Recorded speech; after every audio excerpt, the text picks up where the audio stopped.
Hello, welcome back. We were discussing the some basic properties of the chemistry for the class 11 chapter number 1. We had already studied what is chemistry, what are its type, importance of chemistry. After that we had studied the matter and energy. We had also studied about the classification of the matters and a SI system what were there. Okay. Now next we have to study about the mass and weight. So what is the mass? Mass is an amount of matter present in it. And weight? It is the force exerted by the gravity on an object. तो मास क्या है? किसी भी object का एक constant number है जो उसका हमें वेट, उसके मास के बारे में बताता है कि वो कितना हैवी है. वेट क्या है? किसी भी ऑब्जेक्ट पे पड़ने वाला force is known as weight. So आपको पता होना चाहिए, जब हम क्लास 9th में थे तो हमने पढ़ा था मास और वेट में डिफरेंस होता है. ठीक है, तो मास जो है हमारा कांस्टेंट नंबर है, वाइल हमारी जो वेट है वो वेरिएबल नंबर है. ये पोल से इक्वेटर तक वेरी बहुत करती है ना. हमने यहाँ तक देखा था. उसके बाद हमने ये भी देखा था कि हमारा जो मास का एसआई यूनिट है वो केजी है और वेट की एसआई यूनिट न्यूटन होती है. इसलिए जब हम पोल्स पे रहते हैं तो एकदम वो हाई रहती है और जब हम इक्वेटर्स पे आते हैं तो एकदम जीरो हो जाते हैं. इस चीज़ को हम फिजिक्स के चैप्टर ग्रेविटेशन में भी कवर करेंगे, तो वहाँ से भी हम देख सकते हैं. हम मास और वेट की जब बात करते हैं तो हमें जब मेजर करना होता है केमिस्ट्री में, तो हम मास और वेट को ऑलमोस्ट सेम लेकर चलते हैं. मास और वेट को हम जब सेम लेते हैं तो हमें एक्यूरेट मेजरमेंट के लिए हम एनालिटिकल बैलेंस का यूज़ करते हैं. ये कभी डायग्राम बनाने को नहीं आएगा, बस हमें पता होना चाहिए कि ये ऐसा डायग्राम दिखता है. इसमें क्या क्या चीज़ें हैं, जैसे हमारा हम बीम की बात, बीम है, पेन है, पेन रिलीज है, बीम रिलीज है, पॉइंटर एंड स्केल है. यहाँ पे बहुत सारी चीज़ें हैं. ठीक है, बस हमें इसके फिगर को देखना है, इससे ज़्यादा इसका कुछ नहीं चेकआउट करना है. नेक्स्ट हम वॉल्यूम की बात करते हैं. वॉल्यूम की अगर जब बात किया जाता है तो वॉल्यूम का मतलब कि उसकी कैपेसिटी. हम किसी भी ऑब्जेक्ट की वॉल्यूम को क्या एक्सपेक्ट करते हैं कि उसमें कितना वाटर या उसमें क्या लिक्विड कितना आ सकता है, कोई भी ऑब्जेक्ट में कितनी आ सकती है. ठीक है, तो अब वॉल्यूम की अगर हम बात करते हैं तो ये 3D फिगर की बात करते हैं, मतलब उसमें कोई 3D फिगर होगा, राइट. तो उसकी एसआई यूनिट कैसे आएगी? लेंथ से. लेंथ ब्रेथ इनटू हाइट, यही होगी. तो इसका मतलब लेंथ ब्रेथ और हाइट तीनों एक तरीके से लेंथ ही तो है, और लेंथ का क्यूब करते हैं तो हमारा वॉल्यूम निकल आता है. तो यस, उसकी एसआई यूनिट मीटर क्यूब होती है. हम लेबोरेटरी से बहुत बड़ी वैल्यूज नहीं लेते हैं क्योंकि हमें बहुत ज़्यादा क्वांटिटी में कोई सामान यूज़ नहीं करना होता है. ओके, अब जब हम लेबोरेटरीज की बात करते हैं तो लेबोरेटरीज में हम उसको सेंटीमीटर क्यूब या डेसीमीटर क्यूब में यूज़ कर लेते हैं. कॉमन उसका कॉमन यूनिट लीटर है, ठीक है, लेकिन उसकी एसआई यूनिट नहीं है. SI unit is metre cube. उसके बाद अगर जब हम बात कर रहे हैं कि लीटर की बात, तो 1 लीटर इक्वल्स टू 1000 ml होता है. 1 लीटर इक्वल्स टू 1000 ml और 1000 centimetre cube equals to 1 decimetre cube. ये बहुत इम्पोर्टेंट कन्वर्शन है. हम इस चैप्टर में ही कन्वर्जन पे एक अच्छी सी वीडियो बनाएंगे, वहाँ पे आप देख सकते हो कन्वर्जन हम कैसे करते हैं. ठीक है, अभी अगर हम वॉल्यूम की बात करते हैं, वॉल्यूम को हम बहुत सारी चीज़ों से हम उसको मेजर कर सकते हैं. जैसे हम ग्रेजुएटेड सिलेंडर का भी यूज़ करते हैं. ठीक है, अभी देखो क्या है ना कि हम मेजर करने के लिए हम ज़्यादातर ग्रेजुएटेड सिलेंडर का यूज़ करते हैं क्योंकि हम क्लोनिकल फ्लास्क का भी बहुत टाइम यूज़ करते हैं, बट हम ग्रेजुएटेड सिलेंडर का ही अक्सर यूज़ कर लेते हैं सिंस वो पतला भी है और लंबा होता है, तो हमें मेजरमेंट उसमें बहुत इजीली दिखती है. ठीक है, हम वॉल्यूमेट्रिक फ्लास्क जो होता है उसी से हम वॉल्यूम ऑफ सोल्यूशन को बनाते हैं. ठीक है, it is use to prepare the known volume of solution. ठीक है, वॉल्यूमेट्रिक फ्लास्क, ये सारे फ्लास्क को हम वॉल्यूमेट्रिक फ्लास्क भी कहते हैं. अब हम डेंसिटी की बात करेंगे. अगर मैं डेंसिटी की बात करती हूँ तो डेंसिटी क्या है? The amount of mass per unit. ठीक है, डेंसिटी मास पर यूनिट, मतलब डेंसिटी क्या है? मास पर वॉल्यूम. यहाँ पे वॉल्यूम आना चाहिए था. Yes, mass plus upon volume होता है. मास किसी भी ऑब्जेक्ट का क्या उसका वेट है, वॉल्यूम उस पर्टिकुलर ऑब्जेक्ट का कितना कैपेसिटी है। असाई यूनिट क्या है, असाई यूनिट इसकी हम केजी मीटर क्यूब में लेते हैं। अब हम नॉर्मली उसको लिखने का एक्सटेंट जो है केजी मीटर -3 लिखते हैं, राइट। और हम जब भी हम लेबोरेटरीज की बात करते हैं तो केजी पर मीटर क्यूब में लेते हैं, ठीक है, ग्राम पर मीटर सॉरी ग्राम से पर सेंटीमीटर क्यूब पे लिया जाता है। अब अगर मैं बात करूंगी टेम्परेचर पे, टेम्परेचर पे जब हम बात करते हैं तो टेम्परेचर की हमने बचपन से 2 स्केल्स पढ़ी, एक सेल्सियस स्केल और एक फ़ारेनहाइट स्केल। लेकिन हमने क्लास 9th में केल्विन स्केल के भी बारे में थोड़ा सा पढ़ा था कि kelvin is the SI unit of the temperature. Okay, तो अगर हम जब जानते हैं कि सेल्सियस में जब हम बात करते हैं तो फ्रीजिंग पॉइंट जो था वाटर का वो 0 डिग्री होता था, और फ़ारेनहाइट में जब बात करते हैं 32 डिग्री सेल्सियस होता फ़ारेनहाइट होता था। लेकिन जब हम केल्विन में बात करते हैं तो 273.15 केल्विन है उसका फ्रीजिंग पॉइंट, और बॉइलिंग पॉइंट 100 सेल्सियस होता है। फ़ारेनहाइट में जब हम बात करते हैं तो 112 फ़ारेनहाइट होता है, और जब हम केल्विन में बात करते हैं तो 373.15 केल्विन होती है। अगर मैं अब रिलेशन की बात करूं, relation between the Fahrenheit and Celsius, तो ये हमारे पास एक रिलेशन निकल के आता है, that is Fahrenheit equals to 9/5 degree Celsius plus 32। यहाँ पे हमारे पास जो भी डिग्री सेल्सियस में दिया होगा हम उसी से निकाल लेंगे, ठीक है। हम जब रिलेशन बात करते हैं केल्विन और सेल्सियस की, तो वहाँ पे केल्विन इक्वल्स टू हो जाता है सेल्सियस प्लस 273.15। ओके, अब यहाँ तक तो बात समझ में आई गई होगी सबको। एक और मजे की बात बताती हूँ कि 0 केल्विन जब भी होता है तो वो उसकी एब्सोल्यूट टेम्परेचर होता है। एब्सोल्यूट टेम्परेचर हम 0 डिग्री केल्विन को कहते हैं, और केल्विन कभी भी नेगेटिव नहीं हो सकता, जबकि हमारा फ़ारेनहाइट सेल्सियस दोनों के दोनों नेगेटिव हो सकते हैं। तो ये बहुत इंपॉर्टेंट फैक्ट था इसके बारे में, ये जानना बहुत इंपॉर्टेंट है। और एक चीज़ और, हमने एक चीज़ यहाँ पे नोटिस की कि डिग्री सेल्सियस डिग्री फ़ारेनहाइट लिखते हैं, जबकि केल्विन में डिग्री का साइन नहीं लगा सकते। तो ये भी याद रखना बहुत ज़रूरी है, ठीक है। अब नेक्स्ट पहुँचते हैं scientific notation. Okay, scientific notation का मतलब क्या होता है, the writing in the form of a into 10 to की पावर b, जहाँ पे a हमारा 10 से छोटा होना चाहिए और b जो होता है हमेशा इंटीजर होना चाहिए। ये ऐसा होता है, यस डेफिनेटली होता है। एग्जाम्पल देखते हैं, 1.6 इंटू 10 टू की पावर -4 और 2.3 इंटू 10 टू की पावर 2। अच्छा, आपको एक चीज़ और पता होनी चाहिए कि हम लगाते कैसे। जब हम नंबर लाइन की बात करते हैं तो मान लो ये 0 है हमारा, ओके, तो जब इधर हम जानते हैं कि इधर हम सब जानते हैं इधर पॉजिटिव साइन होता है, इधर सब नेगेटिव साइन होता है। लेकिन जब हम पावर की बात करते हैं, when we are talking about power, okay, तो हम क्या करते हैं, जब जिधर पॉजिटिव साइन होता है उधर जगह हम बढ़ते हैं तो माइनस साइन लगाते हैं, माइनस करते हैं बेसिकली, और इधर जब बढ़ते हैं तो हम ऐड करते हैं। आया समझ में, ठीक है। होपफुली इतनी बात समझ में आई होगी सबको, और हम आगे बढ़ते हैं। अब मल्टीप्लिकेशन और डिवीजन की बात करते हैं साइंटिफिक नोटेशन में। जब हम साइंटिफिक नोटेशन में बात करते हैं तो अभी हमने ऊपर देखा कि हम जब कि साइंटिफिक नोटेशन कैसे लिखी जाती है, लेकिन जब हम मल्टीप्लिकेशन और डिवीजन की बात करते हैं तो हमें इनको सेपरेटली, न्यूमेरिकल वैल्यूज को, नंबर्स को हमें सेपरेटली करना होता है और पावर्स को सेपरेटली करना होता है, और जो पावर होती है वो ऐड हो जाती है। अब ये कैसे होगा, आप लोग यही सोचोगे कैसे होगा, तो हम ऊपर चलते हैं, ऊपर चलो देखते हैं कि कैसे होगा। अच्छा, हाँ, ये है हमारा साइंटिफिक नोटेशन। यहाँ पे हमने देखा ये था नंबर। अगर अब हमको ये वाला नंबर जो है ना, ये वाला नंबर और ये वाला नंबर दोनों को अलग मल्टीप्लाई करेंगे और इसको इसको अलग मल्टीप्लाई करेंगे, ठीक है। ये 10 टू की पावर क्या लिखा है, 10 टू की पावर -4 इंटू में 10 टू की पावर, एक सेकेंड,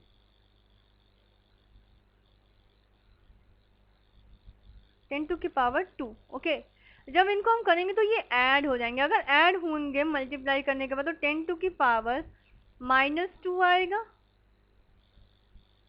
ठीक है। तो यही हमें यहाँ पे करना होता है। और अभी मैंने नीचे लिखा था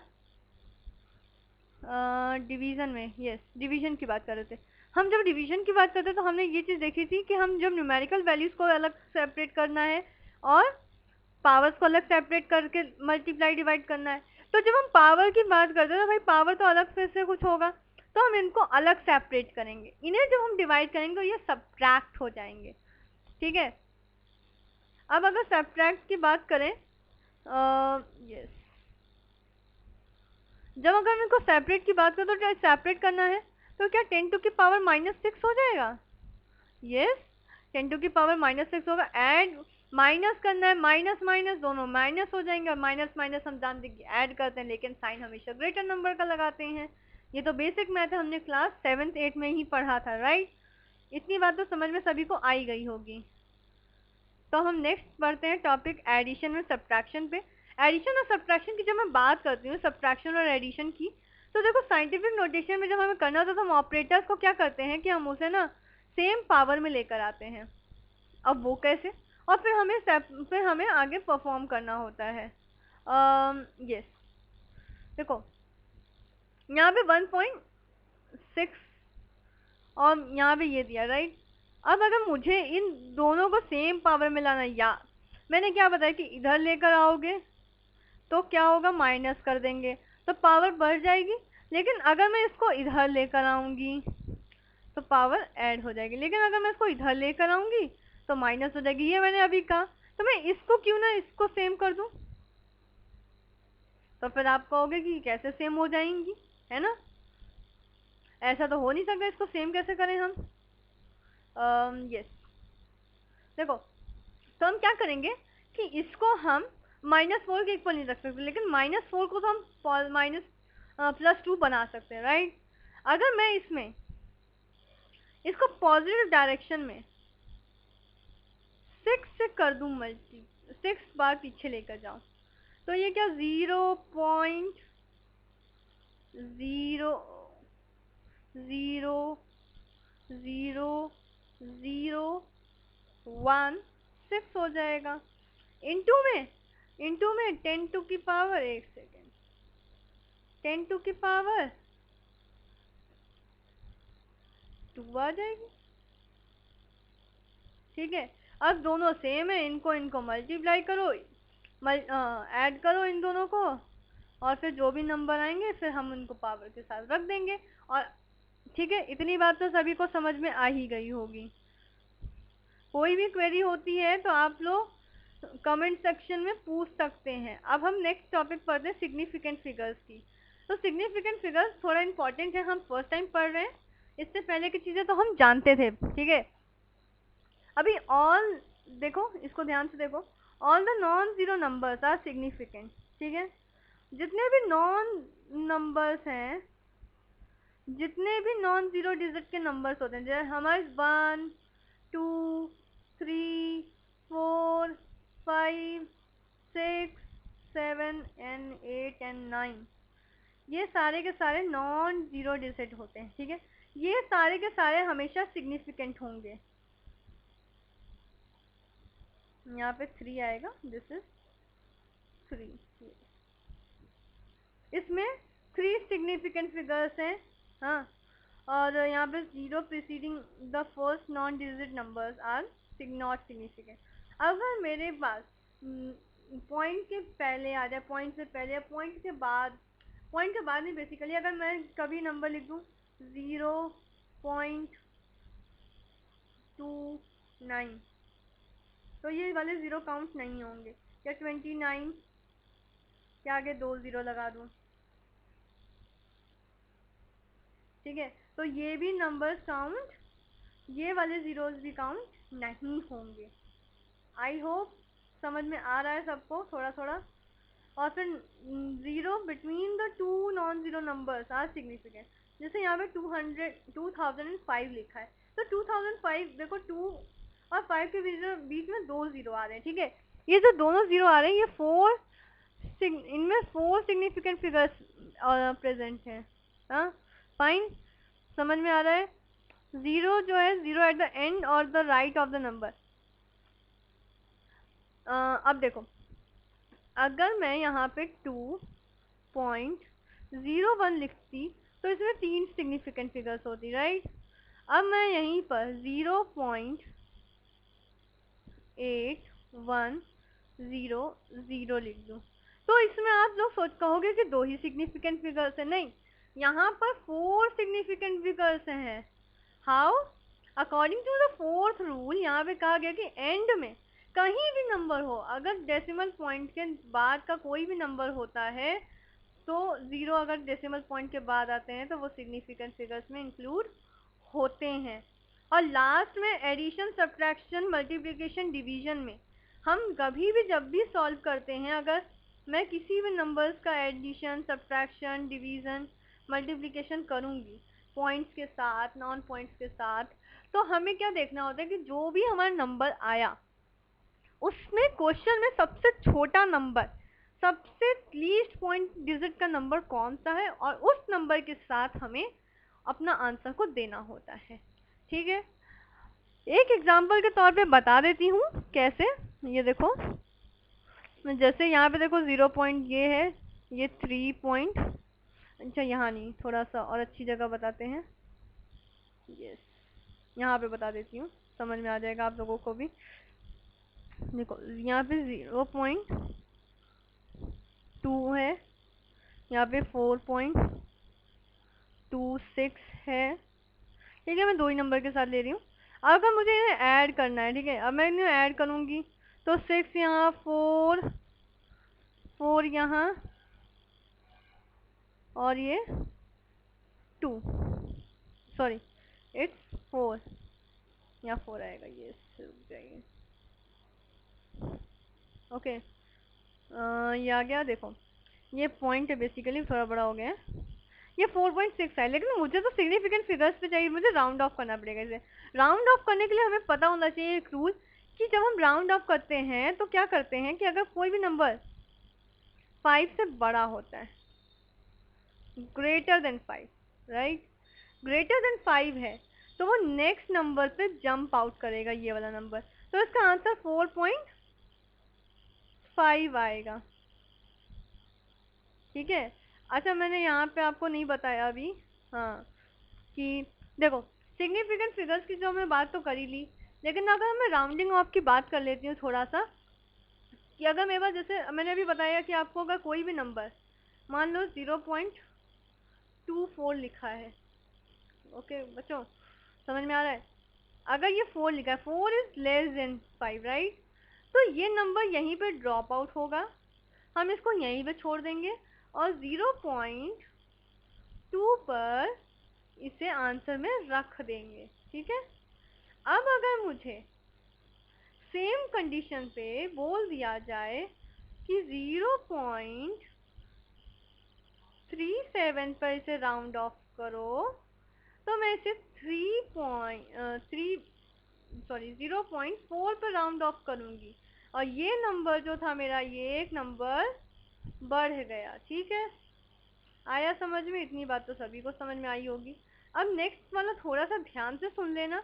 जैसे सॉरी लिख दिया, कोई बात नहीं, लिख देते हैं 0.2459, मान लो ये नंबर लिखा है। अब ये 5 को मुझे बोला है 5 इस 4 को राउंड ऑफ करो, लेकिन 5 के बेसिस पे, तो मैं क्या करूँगी, देखो ये 5 क्या है, ये इवन नंबर है, इवन नंबर है, तो हम ये पूरा 5 यहीं पे रुक जाएगा। अगर सेम कंडीशन पे 0.235 ये आता है तो ये ऑड नंबर है ना, तो ये 5 जो है इसको एक नंबर बढ़ा देगा तो 0.24 आएगा। आया? सबको समझ में आया ही होगा डेफिनेटली। नहीं आया तो पूछ लेना, कमेंट सेक्शन में पूछना और अच्छे से क्लियर समझाएंगे। होपफुली सबको समझ में आया होगा। और thanks a lot for watching the video. समझ में आया, अच्छा लगा तो लाइक करना, सब्सक्राइब करना, शेयर करना, and thank you very much. Thank you.